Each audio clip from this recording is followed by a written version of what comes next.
There was a very rich king who ruled over a good-hearted people in ancient kingdom on the plains of Kukuruku in the old Midwest region of Nigeria. This king was loved by his people for his wisdom in his dealings with his people. His fame grew beyond the shores of his land as kings in other kingdoms often brought some difficult cases for him to mediate for them. The king had 3 wives who all bore him 4 daughters each.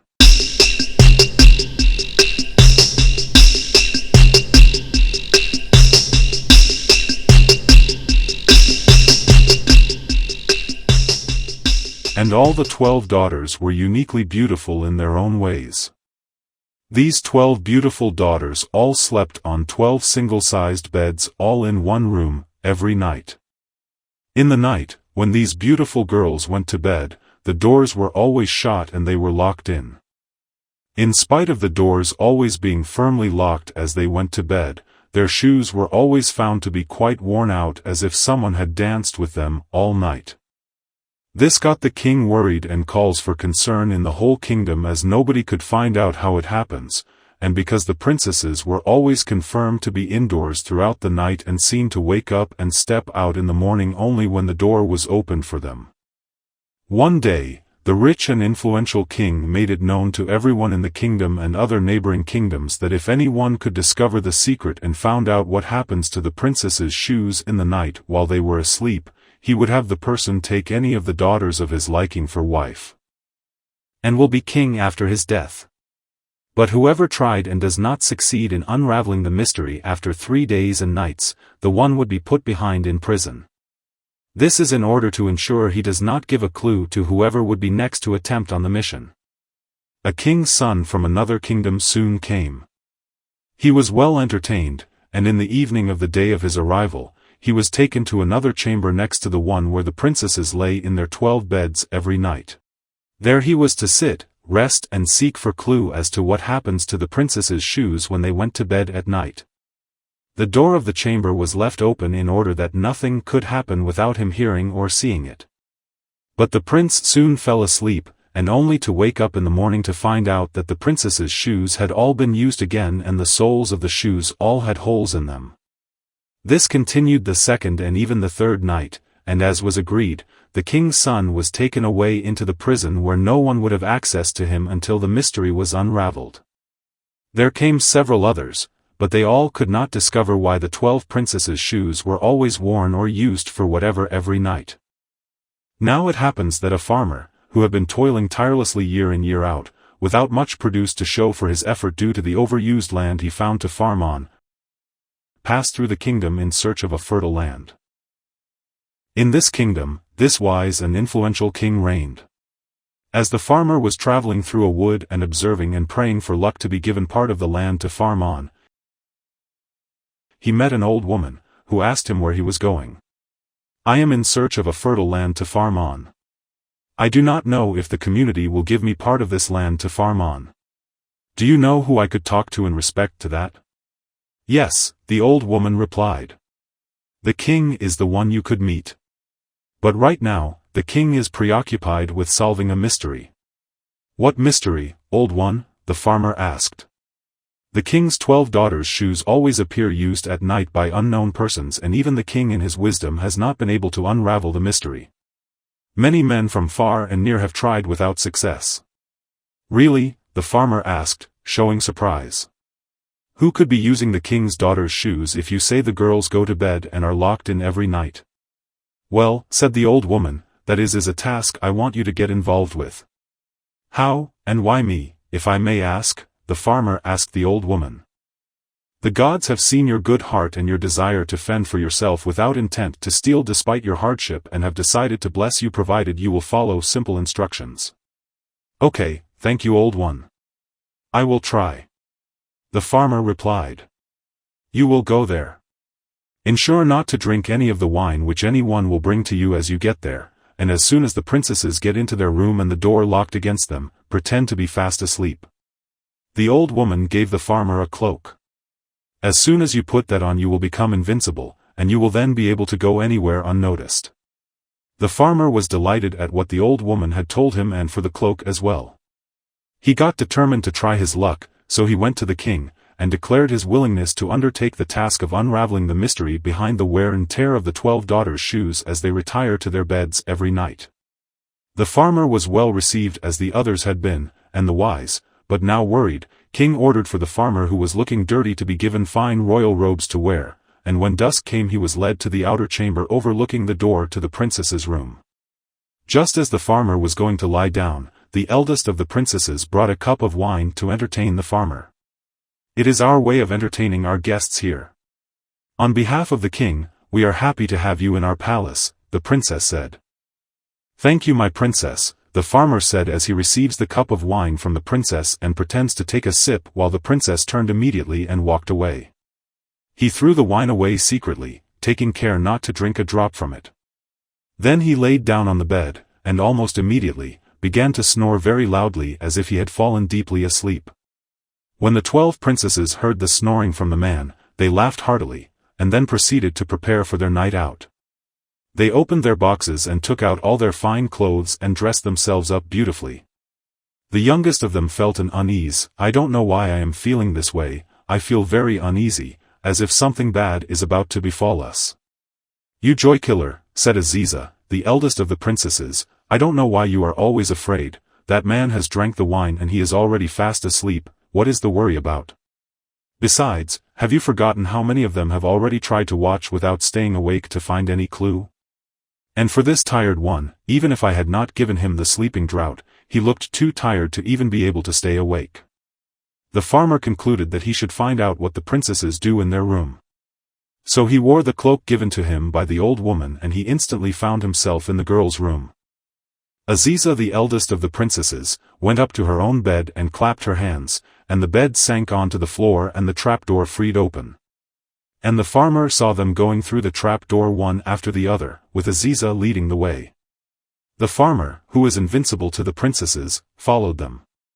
Somewhere in the middle of the stairs he stepped on the gown of the youngest princess, Eudora, and she cried out to her sisters, "All is not right like other times. I felt someone took hold of my gown and as I turned, I saw no one." "You are really getting on my nerves this time, little one," said Aziza. "Couldn't it be anything that stuck your gown? You could go back if you are not ready to go with us today instead of trying to kill the joy of the night." Out they all went into the beautiful night, and into a fairy world of cells in a most delightful grove of trees with their leaves all of silver, and glittered and sparkled beautifully. The farmer wished to take away some token of the place but he stops and contemplates for a while. He goes ahead and broke off a little branch. Immediately, there came a loud shrill noise from the tree which startled the farmer, but he kept calm. He couldn't afford to make any noise for fear of the unknown. Eudora turned and looked on for a moment and she said again, "I still have this feeling again that all is not right. Did I not hear some noise from somewhere? That has never happened here before." Aziza said again, "It is our princes, who have sensed our approach and are shouting for joy and excitement to have us with them all night again." The farmer broke a branch from one of the beautiful trees, and for each time he broke a branch, it sent some shivers to Eudora, the youngest princess, and Aziza always contends her and made the others to believe it's her excitement of the fun awaiting them that was making Eudora restless. The princesses came to another grove of trees, where all the leaves were of gold, and afterwards to a third, where the leaves on the trees were all diamonds and glittering radiantly. They went on and soon they arrived at a great lake and waiting for them at the other side of the lake were 12 little boats with 12 very handsome princes inside them all waiting there for the princesses. The princesses all went into the boats, each into one of the 12 boats, and the farmer contemplates for a while and stepped into the same boat the youngest princess entered. The princes started rowing over the lake. "I can't understand this feeling. It is awkward. I have never felt this way before. The more I row, the slower my boat moves. My boat is not moving as fast as usual, and I feel weak in my bones. I can't understand why my boat seems very heavy today." Aziza laughs out loud. "It could only be the heat of the weather," she said. "I can feel the heat too. And I hope Eudora has not contaminated you with her fear. Try and concentrate on the fun." And after what looked like a dreamlike sweet feeling that was never going to end, they came to the other side of the lake where an illuminated castle which awed the farmer, became in sight. Oozing from the castle was a merry music of horns and trumpets. The princesses and princes all came out of their boats and went into the castle. Each prince with his princess started dancing to the sweet music, and the farmer, who was still invisible, enjoyed himself by swaying to the rhythm of the music. They danced till their shoes started showing signs of giving way and it started to get cold, signaling that time was up for them to end the dance for the night. The princesses filed out of the castle into their boats with their worn-out shoes and the princes rowed them back again over the lake. On the opposite side of the lake, away from the castle, the princesses all came out of their boats and each took leave of her prince, promising to come again the next night. As they got back to the palace and approaching the main building, the farmer ran ahead before the princesses, and laid himself down. The 12 beautiful but tired sisters came up the stairs haughtily. They heard the farmer snoring on his bed, and Aziza said, "Now Yudra, can you see all is quite safe?" Then they all dropped their shoes and disappeared through the walls and into their room where they undressed themselves, put away their fine clothes and went to bed. As the day broke, the farmer didn't say anything about what had happened in the night. He was determined to see more of this strange adventure. So he repeated the journey into the dream world the second night and third. Everything happened just as the first night. The princesses danced till their shoes were worn to pieces, and they returned home just before day broke as usual. On the third night, the farmer carried with him one of the cups. A golden cup with sparkles with every reflection of light on it. After the third day, the farmer was summoned before the king to give account of his findings. The farmer went with the 3 branches and the golden cup which he brought from the adventure. The 12 princesses stood behind the door giggling as they waited to hear what the would say. He was sleeping all through the 3 nights, what would he have to say if not fabricated lies? Aziza said to her sisters. "But I feel different, all different today." Yudra said slowly. "Shut up." Aziza reprimanded her. Just then, the king asked the farmer, "Tell us, what happens to my 12 daughters' shoes every night everyone goes to sleep?" The farmer cleared his throat and answered, "Your 12 daughters dance every night with 12 princes in a castle underground your palace, your highness." And then the farmer goes ahead and told the king all that had happened, and showed him the 3 branches and the golden cup which he had brought with him from the adventure.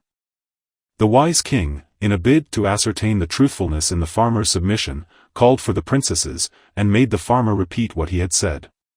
The king looked at all the princesses and Aziza the eldest to Yudra the youngest. "Did you hear the man?" the king asked. The princesses all bowed their heads. Yudra looked up slightly and the king noticed it. "Yudra, is it true what the man said?" the king said very gently. "Yes, your highness." Yudra responded calmly. All the princesses saw that they were discovered, and that it was of no use to denying what had happened, and they confessed it all. The king turned to his palace chiefs and shook his head in surprise. "You have indeed done well to unravel the mystery behind the constantly worn shoes. You will receive the prize as promised." The king said. "Thank you, your highness," replied the farmer. "Now make your choice of a wife for my 12 daughters standing before you." And the farmer responded, "I will have the eldest of them. I was on the adventure with them for 3 nights and I can say that she exudes the authority of a firstborn daughter, and her sisters respect her a lot. She will make a good wife all things equal. So be it. Aziza my daughter, this man becomes your husband from today." Aziza blushes. "And you, my wise young man, you are favored. For unraveling that puzzle which was of great concern in this kingdom for many months on end, and for marrying my daughter, you automatically become the son I never had, and that entitles you to my throne as heir apparent. My chiefs, am I in order?" The king asked his chiefs. "You are in order, our king," the chiefs replied the king, and the crowd roared in agreement.